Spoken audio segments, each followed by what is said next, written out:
السلام علیکم ورحمۃ اللہ وبرکاتہ۔ نحمده ونصلي ونسلم على رسوله الكريم، اما بعد فاعوذ باللہ من الشیطان الرجیم، بسم اللہ الرحمن الرحیم۔ وانزلنا من السماء ماء طہورا، آمنت باللہ صدق اللہ مولانا العظیم۔ آئیے ہم اور آپ اپنی اور ساری کائنات کے مرکز عقیدت حضور رحمت عالم نور مجسم معلم کائنات خلد نظارہ شہر آرزو جان تمنا ارواحنا فدا صلی اللہ تعالیٰ علیہ وسلم کی مقدس بارگاہ میں اپنی عقیدت و محبت کا خراج جس طریقے سے میں پڑھاؤں میرے ساتھ مل کر پڑھیں اور پیش کریں۔ الصلاۃ والسلام علیک یا رسول اللہ، الصلاۃ والسلام علیک یا حبیب اللہ، الصلاۃ والسلام علیک یا نبی اللہ، الصلاۃ والسلام علیک یا نور اللہ، صلی اللہ تعالی علیہ وسلم۔ اللہ تعالیٰ کا بے پناہ فضل کرم توفیق اور عطا ہے کہ اس نے ہمیں اپنے گھر میں حاضر ہونے کی سعادت عطا فرمائی۔ کافی مدت و انتظار کے بعد وہ ایک دن بھی مدت کی حیثیت رکھتا ہے، بڑے لمبے انتظار کے بعد ہم سب کو اللہ تعالیٰ نے بارش جیسی عظیم نعمت عطا فرمائی۔ اللہ تعالیٰ کا بے پناہ فضل کرم توفیق اور عطا ہے کہ اس نے ہمیں اس عظیم نعمت سے سرفراز فرمایا ہے۔ روئے زمین پر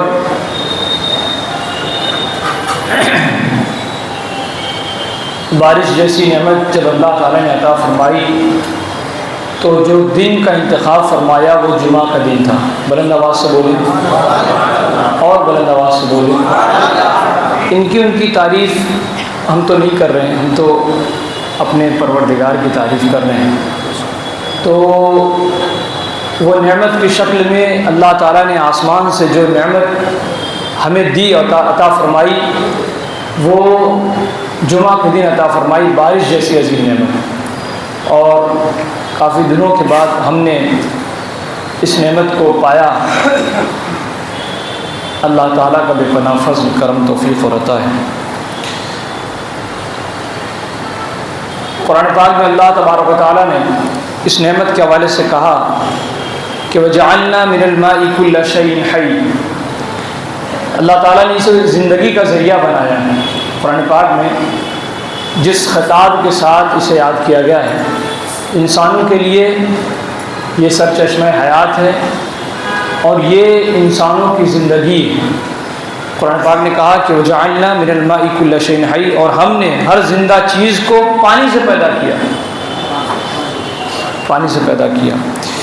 اس طریقے سے قرآن پاک میں اللہ تعالیٰ نے پاک پانی اور رحمت کا ذکر فرمایا۔ وہ یوں کہا کہ هو الذي ارسل الرياح بشرا بين يدي رحمته وانزلنا من السماء ماء طهورا، اور وہی ہے جو اپنی رحمت یعنی بارش سے پہلے اللہ تعالیٰ بارش کی علامت نازل فرماتا ہے، بھیجتا ہے، اور ٹھنڈی ہوائیں باد نسیم چلتی ہیں، ٹھنڈی ٹھنڈی ہوائیں چلتی ہیں، اچانک موسم تبدیل ہو جاتا ہے اور اللہ تعالیٰ بارش عطا فرماتا ہے۔ اور پھر اس کے بعد جو ہے قرآن پاک میں اللہ تعالیٰ ارشاد فرماتا ہے کہ اور ہم نے آسمان سے پاک پانی برسایا، یہ ایسا پاک ایسا صاف ہے کہ جس میں کوئی ڈاؤٹ نہیں ہے، ہم ہر طرح کے استعمال میں اسے لا سکتے ہیں۔ اللہ تعالیٰ نے وہ انعام کی شکل میں، نعمت کی شکل میں ہمیں عطا فرمایا۔ اس طریقے سے قرآن پاک میں اللہ تعالیٰ ارشاد فرماتا ہے کہ یہی وہ ذریعہ اور سورس ہے جس کے ذریعے سے اللہ تعالیٰ مردہ زمین کو، بنجر زمین کو سرسبز و شاداب فرما دیا کرتا ہے۔ اور پھر اس کے بعد اللہ تعالیٰ بارش کی شکل میں جو ہے سوکھی زمین کو اللہ تعالیٰ بارش کے ذریعے سے مردہ زمین کو دوبارہ اللہ تعالیٰ زندگی بخش دیتا ہے اور زندگی عطا فرماتا ہے. اور پھر وہ اس بات کی دلیل ہے کہ جب اللہ تعالیٰ سوکھی زمین کو مردہ زمین کو کچھ پل میں سرسبز و شاداب بنا دیتا ہے تو وہ کتنا بڑا قادر مطلق ہے کہ یہ انسان کو سوچ و فکر کے لیے دیا گیا کہ وہ اتنا بڑا قادر مطلق ہے. اسی طریقے سے وہ مردہ کو زندہ کرتا ہے اور زندے کو مردہ کر دیتا ہے. قرآن پاک میں اس کی بڑی مثالیں ہیں. اور پھر اس کے ساتھ ساتھ بارش کی اہمیت احادیث میں بارش کے وقت کو بہت برکت والا کہا گیا ہے. بارش کی قرآن پاک میں مختلف مقامات پر بارش کو نعمت بھی قرار دیا گیا ہے, بارش کو زحمت بھی قرار دیا گیا, عذاب کی شکل بھی قرار دیا گیا ہے. لیکن آج ہم بات کریں گے اسی نعمت کی, چونکہ بہت دنوں بعد 15-20 دن کے بعد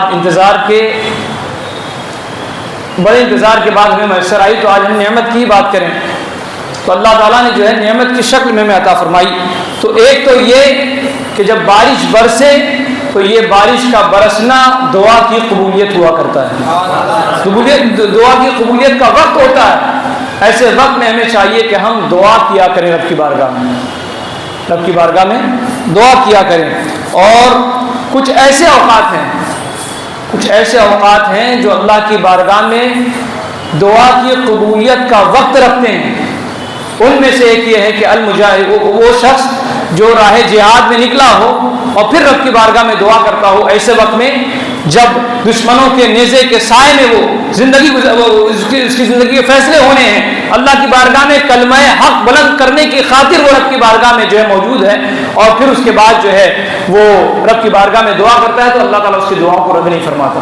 ایک وہ, دوسرا وہ شخص کہ جب بارش نازل ہوتی ہو اور پھر وہ اس کے مزے لیتا ہو, پھر اس کے بعد رب کی بارگاہ میں ہاتھ اٹھاتا ہو, دعا کرتا ہو پروردگار تو نے بڑی عظیم نعمت عطا فرمائی, اور پھر اس کے بعد وہ اپنی بات رکھتا ہو, دعا کرے تو اللہ تعالیٰ اس کی دعاؤں کو رد نہیں فرماتا. اس طریقے سے تازہ رحمت ہے بارش, جو ہے ایک تازہ رحمت ہے. وہ کیسے؟ حضرت انس رضی اللہ تعالیٰ عنہ بیان فرماتے ہیں کہ ایک بار ہم نے اللہ کے رسول تاجدار دو عالم صلی اللہ تعالیٰ علیہ وسلم کے ہم ساتھ تھے, بارش ہونے لگی اچانک. نبی کریم صلی اللہ تعالیٰ علیہ وسلم نے اپنا کپڑا تھوڑا سا ہٹا دیا تاکہ بارش کی پانی آپ کے جسم پر گرے, آپ کے جسم ناز پر, مقدس جسم اطہر پر بارش کا پانی گرے. پھر صحابہ نے جب یہ عمل دیکھا سرکار صلی اللہ علیہ وسلم نے کیا, تو ظاہر سی بات ہے کہ وہ صحابہ کرام کیوں رہ سکتے تھے, سرکار کو دیکھا ہے تو انہوں نے جو ہے وہ پوچھ لیا, سرکار آپ نے یہ عمل کیا, یہ ایسا کرنے کی وجہ؟ تو سرکار علیہ السلام نے فرمایا کہ آپ نے فرمایا کہ یہ پانی جو ہے ابھی اپنے رب کے پاس سے, یعنی اپنے رب کی طرف سے پیدا ہو کر آیا ہے, رب کے حکم سے آیا ہے, نعمت کی شکل میں آیا ہے, رحمت کی شکل میں آیا ہے, تو کیوں نہ رحمت کے مزے لیے جائیں. اس لیے کبھی کبھی ایسا موقع آئے تو کوشش کیا کریں کہ اس میں شفا بھی ہے, اور بہت سے ایسے امراض ہیں جس سے شفا پانے کا بہترین ذریعہ ہے. تو اس بات کی بھی دلیل ہے کہ سرکار علیہ السلام کی سنت ہے, تو ہم سنت کی ادائیگی سمجھ کے کریں. کبھی کبھی ایسا ہو بھی جاتا ہے اور ہونا ہی چاہیے, پوری بارش ہو جائے اور ہم بھیگے نا تو بے مزہ, تو بارش کے مزے جو ہے وہ لینا چاہیے, سرکار علیہ السلام کی سنت ہے. اس کے علاوہ بارش کے موسم میں پڑھے جانے والی دعا سرکار علیہ السلام نے تعلیم فرمائی, اللہم صیبا نافعا, اے اللہ بارش عطا فرما, ایسی بارش جو نفع بخش ہو, فائدے مند ہو, ایسی بارش. ورنہ بہت ایسی بارشیں بھی ہوئی ہیں تاریخ میں جو عذاب کا سبب بنی, لوگوں کی ہلاکت کا سبب بنی, مصیبتوں کا سبب بنی.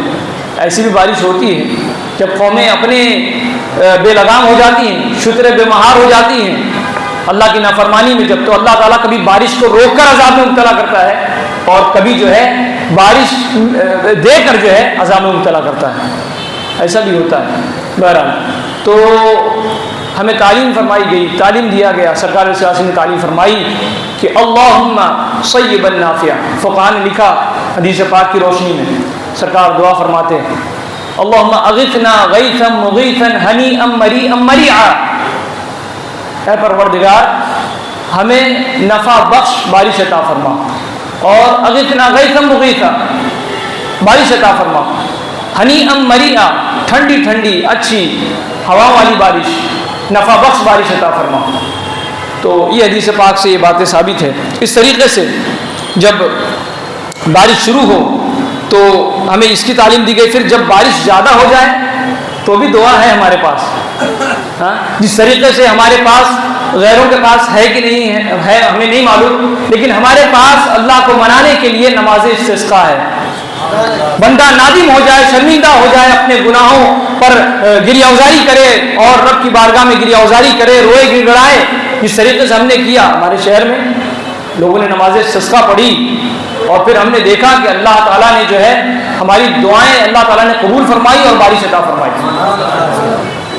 لیکن دوسروں کے پاس یہ ہے نہیں، اس لیے وہ بیچارے مسلمانوں کے سہارے رہتے ہیں کہ مسلمان جس دن نماز پڑھیں گے اس دن بارش ہوگی. تو الحمدللہ اللہ تعالیٰ نے بارش عطا فرمائی. تو نماز استسقاء ہے، بارش برسانے کے لیے بھی ہے، اور پھر بارش کی روک تھام کے لیے بھی ہمارے پاس دعا ہے کہ اللہ تعالیٰ کی بارگاہ میں پھر بندہ یہ دعا کرتا ہے. اس طریقے سے سرکار صلی اللہ علیہ وسلم نے جو ہے ایک بار جو ہے وہ مدینہ طیبہ میں بڑی سرکار صلی اللہ علیہ وسلم سے صحابہ نے عرض کیا رسول اللہ قحط سالی، بڑا سخت ماحول ہے، بہت سخت گرمی ہے، بارش کا نام و نشان نہیں، سرکار دعا فرما دیں کہ بارش ہو جائے. سرکار صلی اللہ علیہ وسلم نے ہاتھ اٹھایا، دعا کی، اور پھر باران رحمت کا نزول ہوا.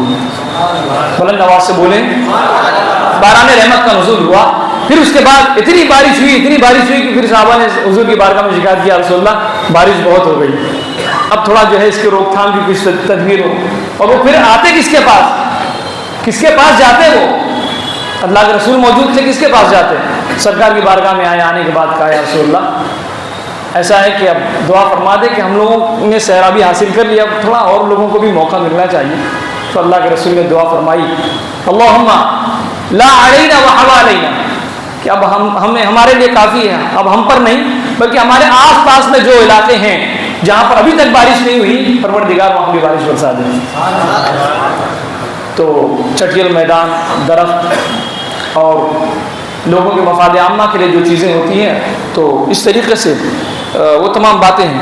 پھر بادل گرجے اور ڈر پیدا ہو تو بھی اس کے لیے بھی دعا ہے کہ یہ پڑھنے کی ہمیں تعلیم دی گئی یسبح الرعد بحمدہ والملائکۃ من خیفتہ، کہ بادل کا جو گرجنا ہے یہ بھی اللہ کی تسبیح بیان کرتا ہے، اور پھر فرشتے اس کے خوف و خشیت سے اس کی تسبیح بیان کرتے ہیں.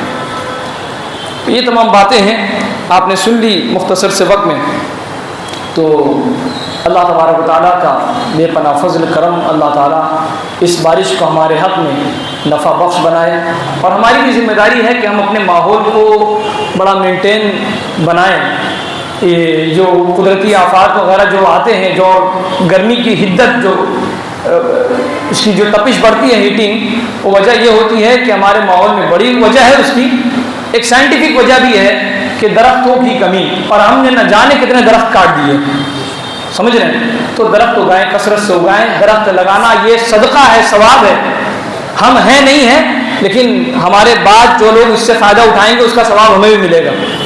اس لیے درخت لگائیں، کوشش کریں. اللہ تعالیٰ مختصر سے وقت میں کتنی باتیں ہوں، اللہ تعالیٰ بس ہم سب کو نیک عمل کی توفیق عطا فرمائے. دوران گفتگو جو بھی خطا ہوئی ہو پروردگار مجھے معاف فرمائے. استغفر اللہ ربی من کل ذنب واتوب الیہ. اعلان ہے آپ